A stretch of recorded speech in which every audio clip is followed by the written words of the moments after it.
सकाळ माध्यम समूहाच्या वतीनं आयोजित सकाळ स्वास्थ्यम या कार्यक्रमामध्ये सध्या आध्यात्मिक गुरु श्री एम बोलतायत.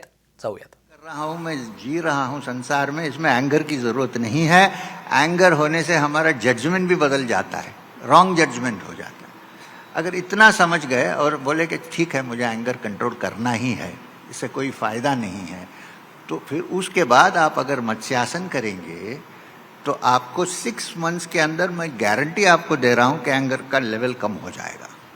तो मत्स्यासन क्या है, यहाँ तो सब लोग जानते हैं, मैडम जानती हैं कि क्या है सर वो मत्स्यासन क्या है. आप किसी को पता है मत्स्यासन क्या है? क्या है? अभी मत कीजिए वहाँ.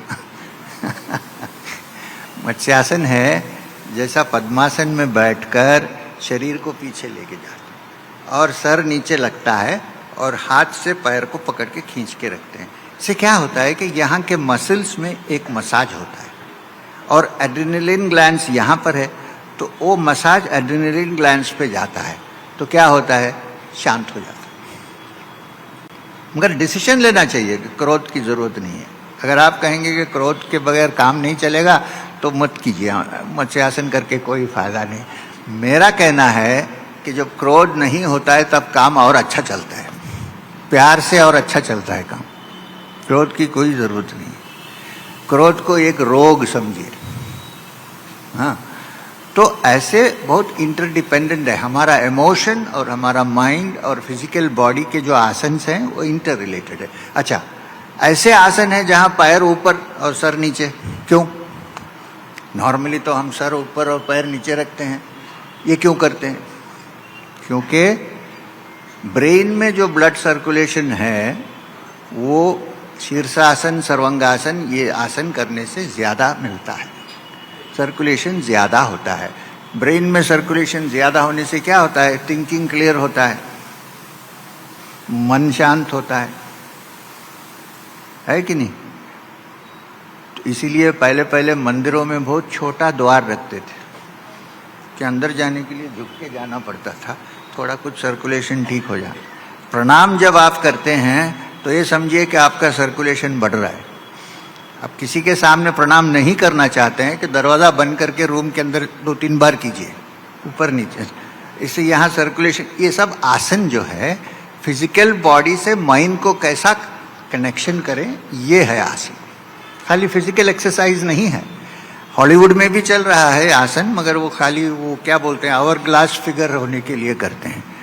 आसन का एक्चुअल एम वो नहीं है. ठीक है.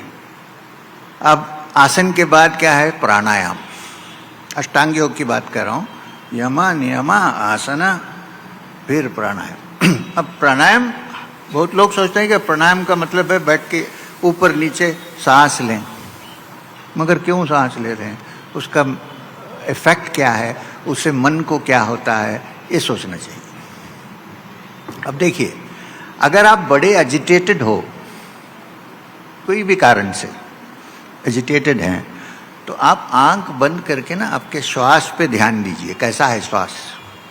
अगर आप एजिटेटेड हैं तो श्वास भी बड़ा एजिटेटेड होगा.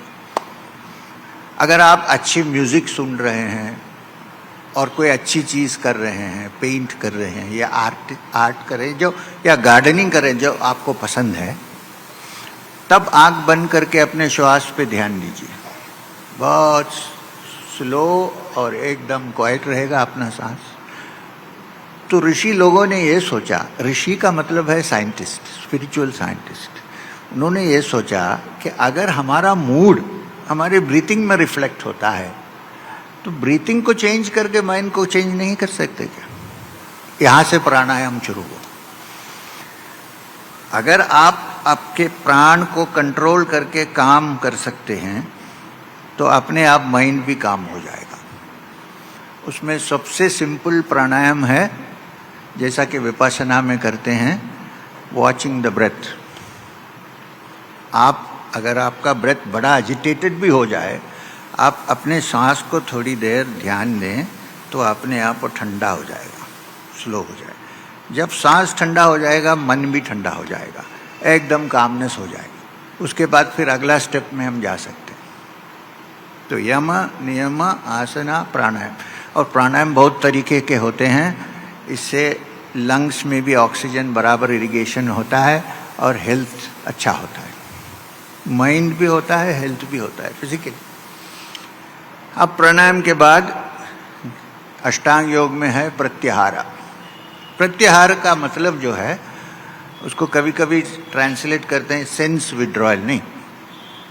प्रत्याहार का मतलब है माइंड को ऐसा ट्रेन करें कि जब आप एक काम करते हैं उसी को करते रहें, दूसरे के बारे में मत सोचो। ये प्रत्याहार है। प्रत्याहार है एक समय पर एक ही आहार देना है मन के लिए।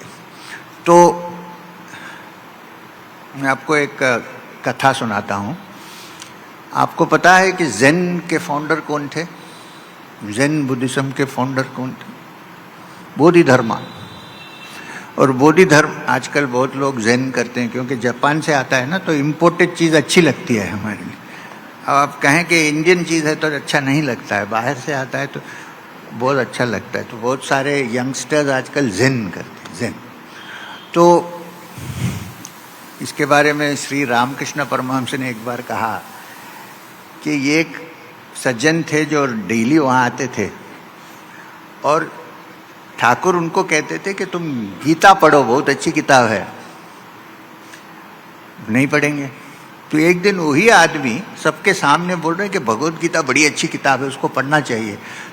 तो श्री रामकृष्ण परमहंस किसी से कहे कि देखो ये कोई अंग्रेज इसको बोला होगा कि गीता अच्छी चीज़ है, तो इसलिए कहता है कि गीता अच्छी चीज़ है। तो इसीलिए फॉरेन गुड्स में इंटरेस्ट है, तो ध्यान इतना पसंद नहीं है मगर ज़ेन पसंद है। चलो कोई बात नहीं, ज़ेन अच्छा प्रैक्टिस है, मैं ये नहीं कह रहा हूँ। तो ज़ेन के फाउंडर हैं बोधिधर्मा। बोधिधर्मा साउथ इंडिया से थे, तमिलनाडु से थे, तंजावुर से। तो उन्होंने एक ऐसा ब्रांड बुद्धिज्म बनाया जिसको उन्होंने ध्यान बुद्धिज्म का नाम दिया, ध्यान। तो वो लेके वो चाइना गए और चाइना में ध्यान बोल नहीं सकते, चाइनीज भाषा में छान हो गया। और छान जब जापान गया ज़ेन हो गया। चीज़ तो एक ही है, ध्यान है। तो बोधिधर्मा चाइना में एक बहुत बड़े हिल के ऊपर रहते थे और उनको मिलने के लिए, दीक्षा लेने के लिए 3 यंगस्टर्स वहाँ पहुँचे। समझ लीजिए गूगल मैप नहीं था तब, हाँ, सेलफोन नहीं था, इंटरनेट नहीं था और बोधिधर्मा को कोई बैनर्स भी नहीं थे। तो बड़ी तकलीफ से ढूंढ के पकड़ के वहाँ पहुँचे और 3 दिन से ढूंढ के इतने टायर्ड हो गए थे, पहाड़ी चढ़ के ऊपर पहुँचे। जब वो ऊपर पहुँचे तो बोधिधर्मा, लंच टाइम था, उनका लंच ब्रेक था, तो वो सूप पी रहे थे वुडन बाउल में, लकड़ी के बाउल में सूप पी रहे थे। ये तीनों वहाँ पहुँचे, प्रणाम किया और बोला हम आपको बड़ी तकलीफ, 3 दिन ढूंढ के आए हैं, देखिए कपड़े भी फट गए हैं इसी जगह, तो आप हमें ज़ेन सिखाइए। अब जैसा हम योग में कैवल्य कहते हैं और वेदांत में मोक्ष कहते हैं, इसको ज़ेन में सतोरी कहते हैं। बोले हमें सतोरी सिखाइए। उन्होंने कहा मैं अभी मेरा सूप पी रहा हूँ। हाँ, कहा कि I am drinking my soup. तो फिर पूछे 2 मिनट के बाद हमें ज़ेन सिखाइए। फिर भी बोला आई एम ड्रिंकिंग माई सूप। तीसरे बार पूछा तो किसी को बुला के बोला कि इनको भी सूप दे दे। तो ये तीनों अपने बाउल में सूप लेके बैठे और सोचे ये क्या हो गया, हम तो सतोरी के लिए आए और सूप पी रहे हैं। सूप को नीचे रख के फिर पूछा मुझे सतोरी सिखाइए, ज़ेन सिखाइए। तो फिर उन्होंने कहा कि I am drinking my soup. तो उन्होंने बड़ी गुस्से से कहा कि मैं भी, we are also drinking our soup. तो बोधिधर्मा उनको कहा नहीं, you are not drinking your soup, तुम सूप नहीं पी रहे हो, तुम सूप हाथ में रखे हो और ज़ेन के बारे में सोच रहे हो। मैं सूप पी रहा हूँ, सूप पी रहा हूँ, सूप पी रहा हूँ, यही ज़ेन है। समझ में है? तो ये प्रत्याहार का एक्सपीरियंस, जब एक काम करते दूसरे काम के बारे में नहीं सोचे, ये प्रत्याहार है। तो ध्यान करते हो तो बाहरी बात नहीं सोचे। योगी ड्राइविंग करने के टाइम पे ध्यान नहीं करता है, अपने के लिए भी डेंजर, दूसरे के लिए रोड में जो पेडेस्ट्रियन है उसका भी डेंजर है। वो बराबर फुल अटेंशन से अगर आप कार चला रहे हैं तो वही ध्यान है, अलग से ध्यान करने की। तो ये प्रत्याहार है, ये प्रैक्टिस से मिलता है। आसान नहीं है मगर प्रैक्टिस से हो जाता है। तो प्रत्याहार से क्या होता है, सिंगल पॉइंटेड अटेंशन डेवलप होता है, उसको धारणा कहते हैं। धारणा का मतलब है कि कोई एक चीज, एक आइडिया, एक सिंबल, एक साउंड, कुछ भी हो, और एक रूप, उस पर कंप्लीट अटेंशन देते हैं, उसको धारणा कहते हैं। और धारणा अपने आप जब कंटिन्यू होती है उसको ध्यान कहते हैं। ध्यान कोई कर नहीं सकता है, क्योंकि हम कहेंगे कि हम ध्यान कर रहे हैं तो ध्यान नहीं कर रहे हैं, क्योंकि मैं आ गया बीच में, मैं ध्यान कर रहा हूं। बोल सकते हैं कि मैं धारणा कर रहा हूं, ये तो बोल सकते हैं। जब धारणा डीप हो जाता है तो मैं नहीं रहता हूं वहां, खाली वो कंटिन्यूअसली चलता रहता है। जैसा कि ऑयल, तेल हम एक वेसल से दूसरे वेसल पे डालेंगे तो कंटिन्यूअस धारा जैसी होती है। जब धारणा कंटिन्यूअस धारा हो जाता है तब वो ध्यान होता है। ध्यान होता है, बनाते नहीं है। समझ में आया कि नहीं? ध्यान जो है, धारणा जब राइप हो जाता है, मैच्योर हो जाता है, तो अपने आप वो ध्यान बन जाता है। तो ध्यान में क्या होता है, मन की पूरे वृत्तियां निकल जाती है। तो योग सूत्र में पातंजलि ने योग का डेफिनेशन ऐसा दिया कि योगस चित्त वृत्ति निरोधा। चित्त की जो वृत्तियां हैं उसको पूरा निकालना, उसका नाम है योग। तो वृत्ति क्या है, पूरे मन के अंदर जो डिस्टर्बेंसेस होते हैं ये पूरे वृत्ति हैं। उसमें अच्छे भी हैं, खराब भी हैं। जो वेव्स होते हैं मन में, वो वेव्स को वृत्ति कहते हैं। और हम एम क्या है योगा का, to be free of all the waves and to remain in original state. जब पूरी वृत्तियां निकल जाती है, वृत्ति का मतलब डिस्ट्रैक्शन, कंफ्यूजन, कॉन्ट्रडिक्शन, ये सब जब मन से निकल जाता है, इसको वृत्ति कहते हैं। तो मन एकदम काम हो जाता है। जब मन में पूरी वृत्ति चली गई तो मन इतना काम हो जाता है, तो फिर उसमें अपना एक आइडेंटिटी नहीं रहता है, खाली पुरुष का आइडेंटिटी, आत्मा का आइडेंटिटी रहता है। शरीर का और मन का आइडेंटिटी खत्म हो जाता है। अच्छा, तो इससे जिंदगी में हमें संसार में क्या फायदा है?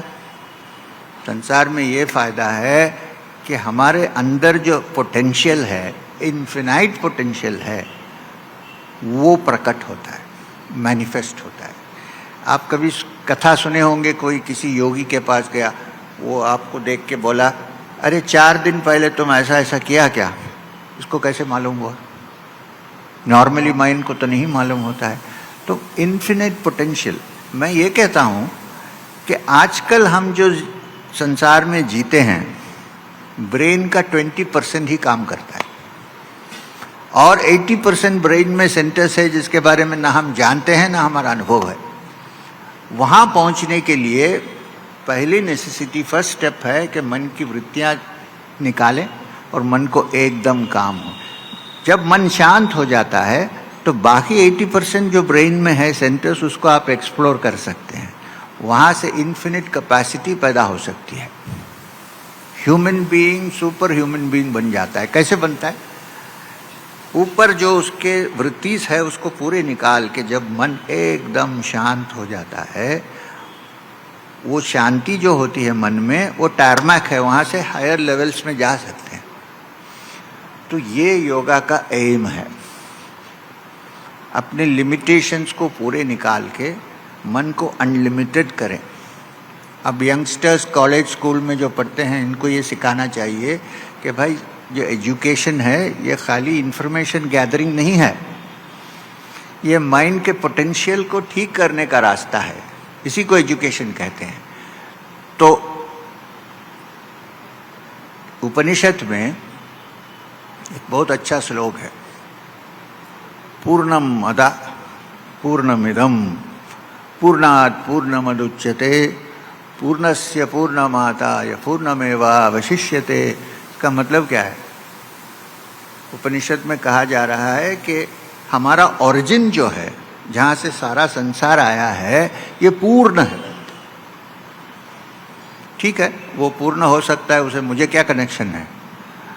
तो फिर नेक्स्ट सेंटेंस है पूर्णमिदम, ये भी पूर्ण है, मगर हम तो देख रहे हैं कि पूर्ण नहीं है, अपूर्ण है। जितना भी हो हमें सेटिस्फैक्शन नहीं होता है, फुलनेस नहीं होती है, we are still lacking something. मगर उपनिषद कहता है कि पूर्णमिदम, वो पूर्ण से जो आया है, मैनिफेस्ट हुआ है, वो भी पूर्ण है, मगर हमें नहीं दिखता है, हमें तो एकदम इनकम्प्लीट दिखता है, अपूर्ण दिखता है।